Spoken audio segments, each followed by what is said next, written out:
Welcome everyone to a Triple P Saturday Select break.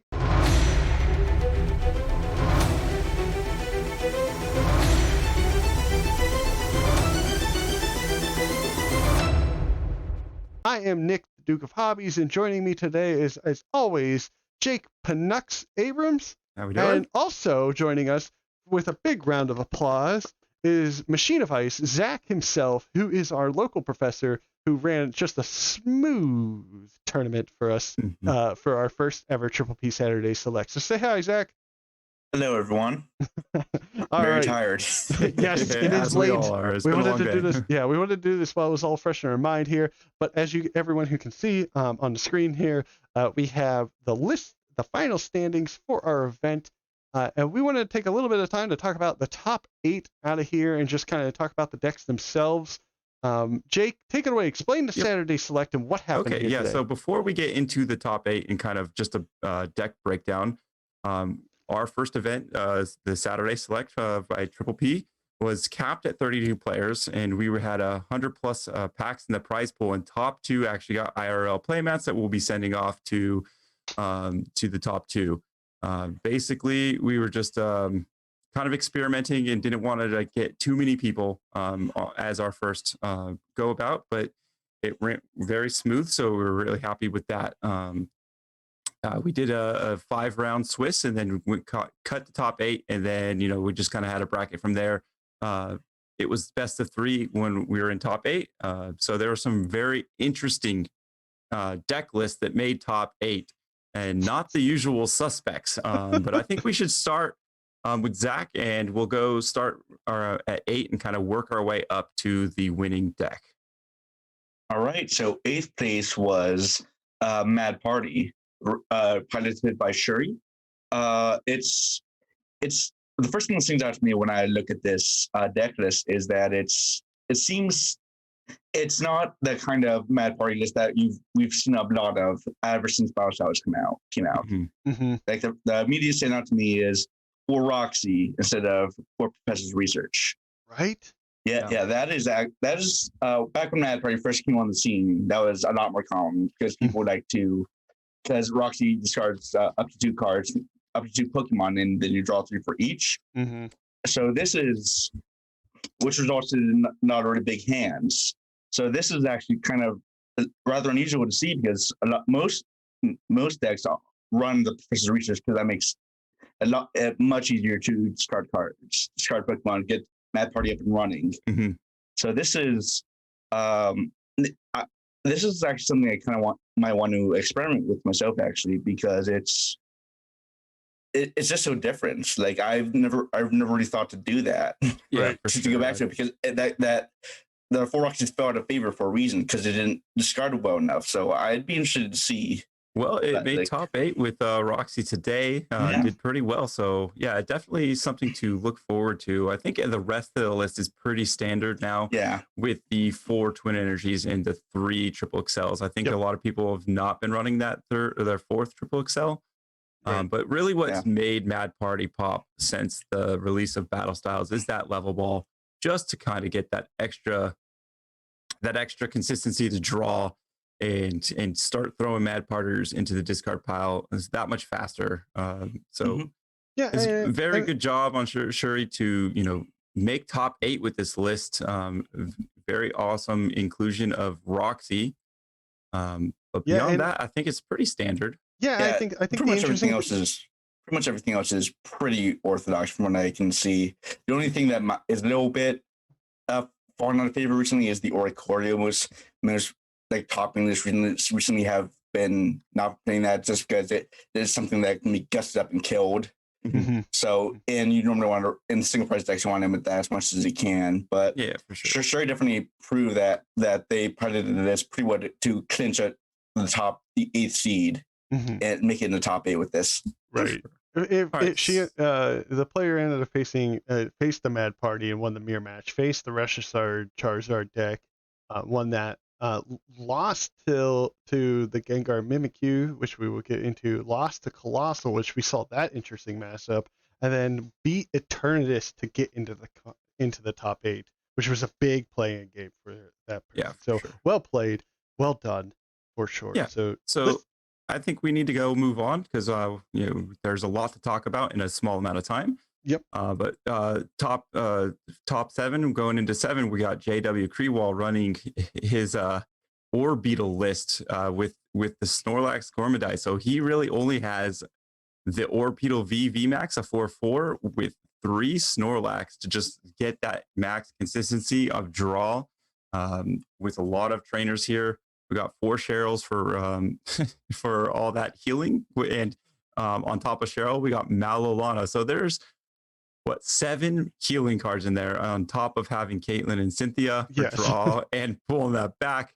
A lot of healing, a lot of just kind of like waiting for the right moment to strike. We have the 4 Lily's Poké Dolls in there as well. Really doesn't go too like boss heavy, so it just has the one. But the one I do want you to pull up here is Grimsley, which is very interesting in this. I haven't seen this in any other orbital list, but he gets to move those damage counters, and you're putting a ton of damage counters already on with orbital. I didn't get to watch a lot of his games. I don't know if that came in huge, but the addition in there I have not seen, and I think that's pretty interesting. Right. The fact that you can finish off and in the middle of a round, like you can put that 10 damage and then shift it all the way over and cause a knockout. That could be game. And we were hoping to see this, but we did get to watch that match, which if you check out the Twitch stream, and we'll try and get those some of those matches highlighted later. Ooh, it did not matter. No, did it, but did not matter at all. But yeah, I think going through the field, I think he did well. Yes, very well. Getting 7th place, and looking at the matches here, facing Pikaron, he beat Chuck, our own Whimsy Watch, faced the Gengar Mimikyu deck and lost to it. That was his only loss in Swiss. Then he faced the Altaria Hitmonchan line. Dan Underco himself. But then he did a tie with Eternatus, so a Colton there. So and that guaranteed them moving on. So that worked for them. So we didn't get to see that one. But then he only got to play one more match after that in the top 8. Yeah, for sure. Okay, so let's move on to the next one. I think. Yes. Speaking of Eternatus and our own local Eterna God himself, is Colton Royds. He ran the 4/4 line of Eternatus VMAX. This is pretty much straightforward Eternatus with the crushing hammers. Not really disruption with the spear tombs at all. It's kind of pretty much a standard version of Eternatus. Not much change from since Battle Styles with this one for Colton. But the main thing he did was he added in a Phoebe. And that Phoebe can save him, because if he comes up against something that denies damage, Phoebe can just be like, whoop, never mind, and take it out. And so, I mean, he's very good. Colton knows his Eternatus deck, did extremely well with it. Again, not too much else to hear with it. 2 Yovatiles. I mean, we do see that there's 3 weakness guard energies because Urshifu is a very popular deck, so it's definitely in there for that. Right. One other inclusion is the Pal Pad to get that Phoebe back into your deck after you used it. The Phoebe, a research, anything that you need to do later on, because sometimes how it goes, where like a boss or something is discarded too early. So this is important, that Pal Pad. And really, weakness guard, I know for a fact that Eternatus for Colton was before it was 3 capture, and now he just got rid of the capture and put it in the weakness guard, and does the exact same thing for him. But protects the Eternatus more. Yeah, for sure. And looking at what he was playing, it did look like he did play against a single strike in the round 2. And I wonder if that weakness guard came in. We didn't get to watch that, but definitely a great run by him to make top 8. And being a local player, that's super awesome for us to see him do well. Yep, yeah, really well. We got to watch his last final match against the Luke Melmetal in the top 8 here, and that was a really exciting game because that was best of 3, and it was quite a different experience because it was very long. It was, I think, the longest match of the day. For sure. There's not much more to say about Eternatus, so I don't know if Zach wants to take the next one. Ooh. Next up, we have Single Strike, piloted by Pastor 22. Looks to me to be a pretty orthodox single strike list. I haven't really been following up too much about the archetype, but one thing I do notice is one rose, Mm-hmm. which is pretty interesting. I know that Made a video about that. yeah, we did make it. You did make a video about that. That Yeah. is, I remember on the live stream there was one game that was one pretty epic style thanks to a rose. So that's that was. We'll get to that deck yeah, too. we will Yes, get we'll to get to that. that We would get to that, but this was actually game one, round one for us. We watched this one, and it was actually against Scott of FloTK. We saw this matchup go, and this was Single Strike versus Rapid Strike Urshifu straight, both of them. And early misplay for Scott ended up causing this pasture to come and demolish his Rapid Strike in return. Yep. So the crazy thing to remember here in this version of Single Strike Rapid, this deck, is he only runs one Cricketune, and that is his only draw support Pokemon in the entire deck. Yeah, so I just noticed that. that is a little dangerous. And then one other is he had the 3 Urn of Vitality and not 4. So he was living on the edge, but it did definitely do well for him because he did make top 8 and super solid deck. And especially if he can set up early, it can take those one-shot KOs pretty easily, like we saw against Scott. Yeah, we saw it come in real good against Scott there, and it completely caught him off guard. For and sure. then the follow-up with the Squirrel Scorns too. So great, solid deck. I wonder where he got this one, Jake. And maybe, who knows? He might have seen it. But he played it very well. And speaking of our other Rose deck, let's jump into Rifer Gaming. So Rifer Gaming is actually our local. He's actually a coworker of mine that I have gotten into the game recently. I'm super pumped that he actually made top 8 and actually, advanced past into the top 4. Yeah. And he was running a Colossal deck. And he's been saying for weeks, like, this Colossal deck is good. And we played against him, and like Rose was not doing much, if anything, for him. But before we get into his trainers, like, he's just running the 4-3 Colossal with 2 Orangaroos, 2 Cricketune, a Crobat, and a Dedenne for the draw. But then, like I said, we're going back into Rose, and that came in huge at one point for him. So Rose definitely accelerates 2 energies to an active or any VMAX Pokemon, and then you kind of combo that with Cricketune, you could get a 4-card hand or 3-card hand, depending on where he is. And that came in huge, and he was just smacking people pretty hard and getting that 240 pretty early in most matches. Yeah, he played the games that we saw. He played really well, and then it was just so heartbreaking to see that final game, the final round in the top 4 for him. Against just getting locked out, shut down, and getting donked. We'll go into that deck, but yeah, it was unfortunate. The way Colossal likes to run is have at least 2 to 3 people or Pokemon on the bench to kind of have it running and going the way it wants to. But especially with this Cricketune style and the Orangaroos gurus. But I mean, Colossal is a train that needs to start up, and I like this combination of everything here. Very expertly piloted by him today. Well played, Rye, for gaming, and it's a solid deck. Zach, do you have any thoughts on this deck at all? None. Not much else to add. All right. So then let's go on to the next one. J-Span was definitely featured on the live stream 3 times. So he definitely was playing it to perfection. Yes. So that Dialga, that kind of sticks out, doesn't it? Yeah, for sure. So let's get into the deck list here.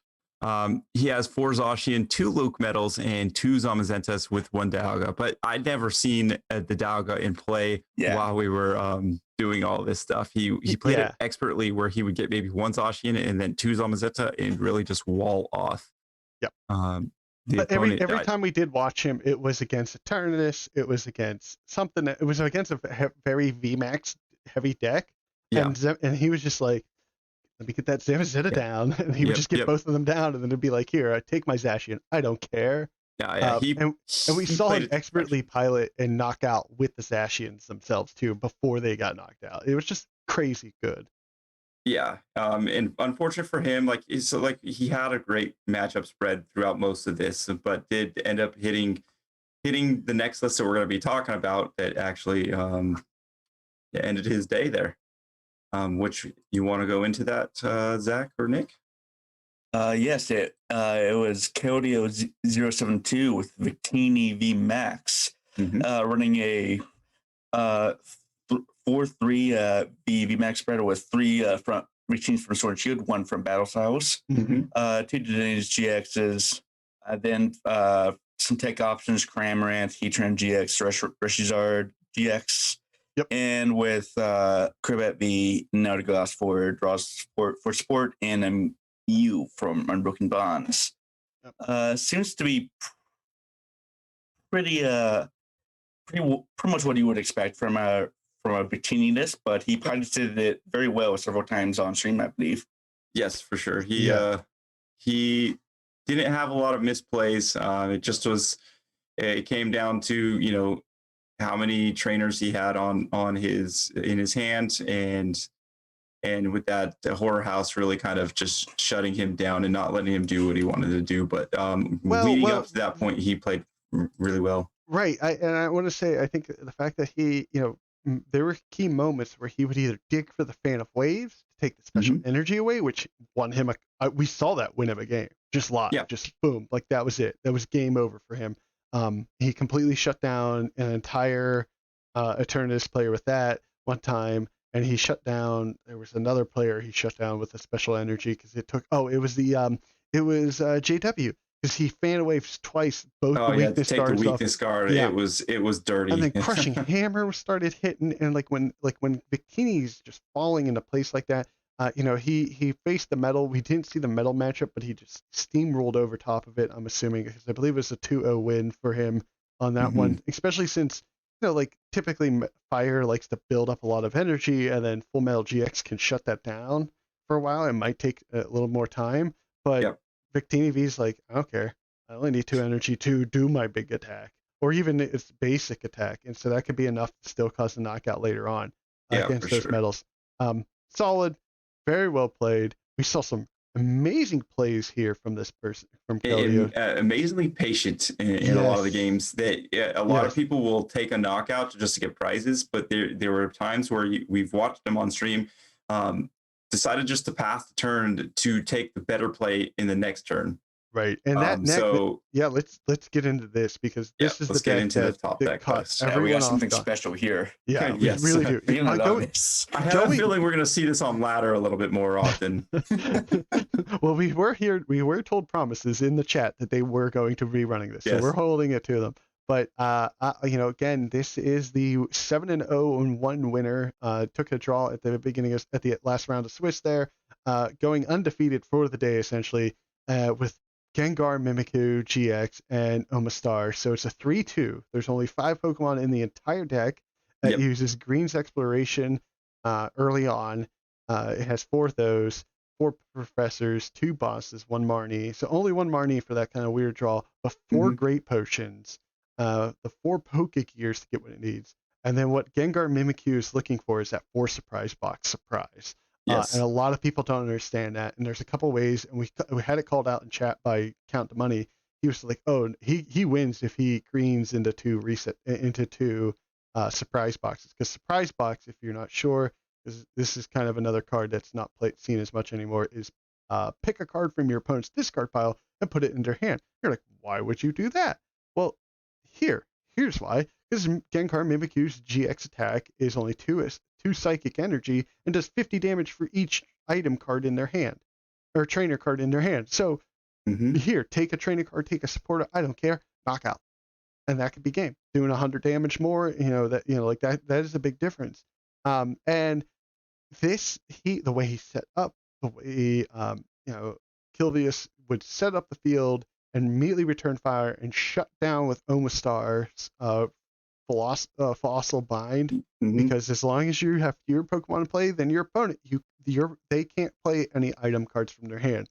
So he even said it best on stream when we were talking to him. This deck forces people to play the entire game differently.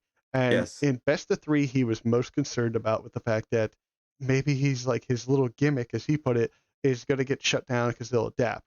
Even when players adapt, he adapted back. So And one thing I want to point out too, Mhm. Gengar Mimikyu is his only basic Pokemon. So he's Yes. only going to start with Gengar Mimikyu. And a lot of times you might be giving a lot of mulligan cards to your opponent, and most people, oh, cool, more cards the better. So there's potential, 10, maybe even plus that you're giving to your opponent, and they're thinking, It was 6 in game 2. yeah. And So that's what I'm Keldeo took saying. the mistake. So that, yeah, so you take those, and then that you're just feeding back into the deck what he wants to do, especially if he's going second and he can attack with that Horror Or House GX, because then you have all these dead cards potentially in your hands, where then the next turn he is just poltergeist and bam, you're dead. So all those extra cards that he gave you, really not great for you. And then especially, he's probably going to find a fossil or something else, and get the games that we watched. He got that Omastar out there really, really quickly Mhm. with the rare candy, and playing the fossil, you guarantee you're never going to start with that. So you're only going to start with a Gengar Mimikyu, which is actually really huge. Yeah. Yeah, this is as streamlined as it gets for this deck. I think, and I was thinking about this while we were getting to this point. I think a turn has scared this deck away for a while because it is weakness to darkness.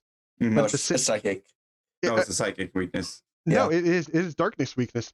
Is No, it? it is darkness. It is Oh, darkness okay. weakness. So that's why it was probably Eternus who scared it away. And now that Eternus is kind of getting scared away a little bit here Mhm. from all the fighting, boom, this is resistance to fighting and come in and kind of and we saw that happen against Rye for Gaming with his Colossal deck. He even when he did attack, which I think he only attacked twice, that although in the best of 3 in total, it just like didn't matter to him because it was minus 20 damage. He's it just kind of slows Colossal even more down. So, Yep. yeah, this is a amazing deck Yeah. to be seen and played. Really well done. Not what we were expecting to see, but I think this was awesome for Triple P Saturday Great Select. meta call. Yeah, great meta call. I think the crazy part is he even said this was his first time playing it in terms of a tournament setting, And he did it to perfection. and he did it to perfection. I'm not sure I believe that.